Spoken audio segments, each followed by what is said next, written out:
কালি মুখ্যমন্ত্ৰীগৰাকীয়ে উজনিৰ বানক লৈ আশ্বাস প্ৰদান কৰিছিল যে সকলো প্ৰকাৰৰ সহায় আগবঢ়োৱা হ'ব।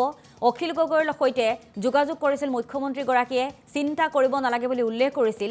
আৰু আজি অখিল গগৈয়ে এই বানক লৈ মন্তব্য প্ৰদান কৰিছে। আমাৰ হাতত সেই মন্তব্য আছে, শুনুৱাই ল'ব বিচাৰিছোঁ।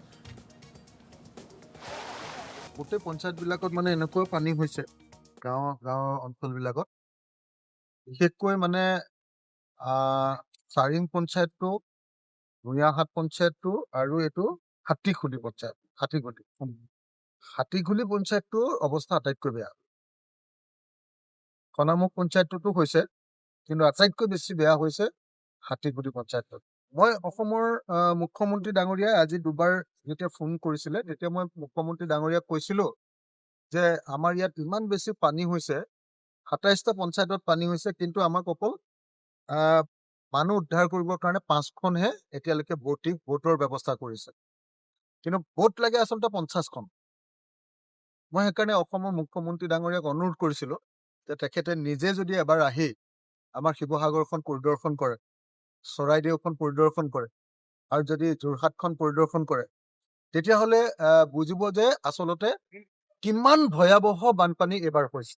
কিন্তু যোৱা কিছুদিন ধৰি নাগালেণ্ডত যি ধৰণে প্ৰকৃতি ধ্বংস হৈছে, নাগালেণ্ডৰ পৰা অহা অসমলৈ নামি অহা নদীবিলাকৰ মুখৰ পৰা যি ধৰণে বোল্ডাৰবিলাক ঠিকাদাৰবিলাকে আনিছে, যি ধৰণে তাতে কয়লা খান্দিছে গোটেই পাহাৰবিলাকত, আৰু গোটেই 4 লেনটোৰ কাৰণে নাগালেণ্ডৰ পৰা মাটি আনিছিলে পাহাৰবিলাকৰ পৰা, তাৰ কুপ্ৰভাৱ ডেফিনেটলি এইবাৰ পৰিছে বুলি মই ভাবো।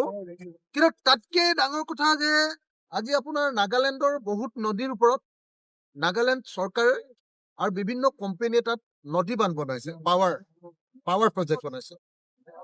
সেই পাৱাৰ প্ৰজেক্টবিলাক বনোৱাৰ কাৰণে কি হৈছে, এতিয়া হয়তো এনেকুৱা হৈছে যে একেটা সময়তে ডাৱৰো বিস্ফোৰণ ঘটিছে, একেটা সময়তে নদী বান্ধৰ পানীখিনিও জমা হৈছে, গতিকে নদী বান্ধৰ পানী এৰি দিবলগীয়া হোৱাৰ কাৰণে হয়তো আজি আমাৰ এনেকুৱা পৰিস্থিতি হৈছে।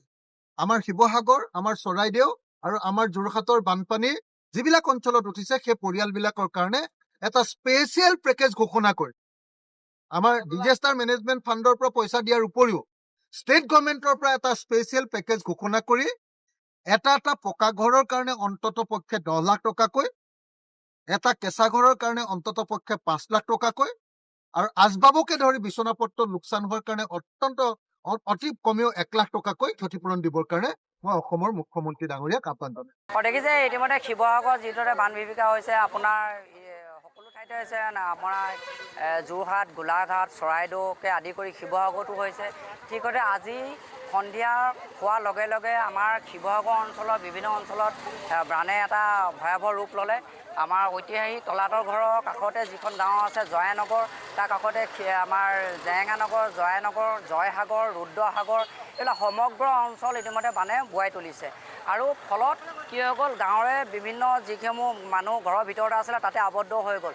কিন্তু এতিয়া এনেকুৱা এটা পৰিস্থিতি হৈ গ'ল, ইয়াত উদ্ধাৰ কৰিবলৈ কোন আহিব? উদ্ধাৰ কৰিবলৈ আমি বিভাগীয় কৰ্তৃপক্ষক যোগাযোগ কৰিছোঁ যদিও ইতিমধ্যে তেওঁলোকৰ কোনো ধৰণৰ কাণ সাৰ নাই। গতিকে আমি উপায়হীন হৈ আমি গাঁৱৰে যিসকল যুৱক আছোঁ আমি সকলোৱে আগবাঢ়ি গৈ তেওঁলোকক ইতিমধ্যে উদ্ধাৰ কৰি লৈ আহিছোঁ।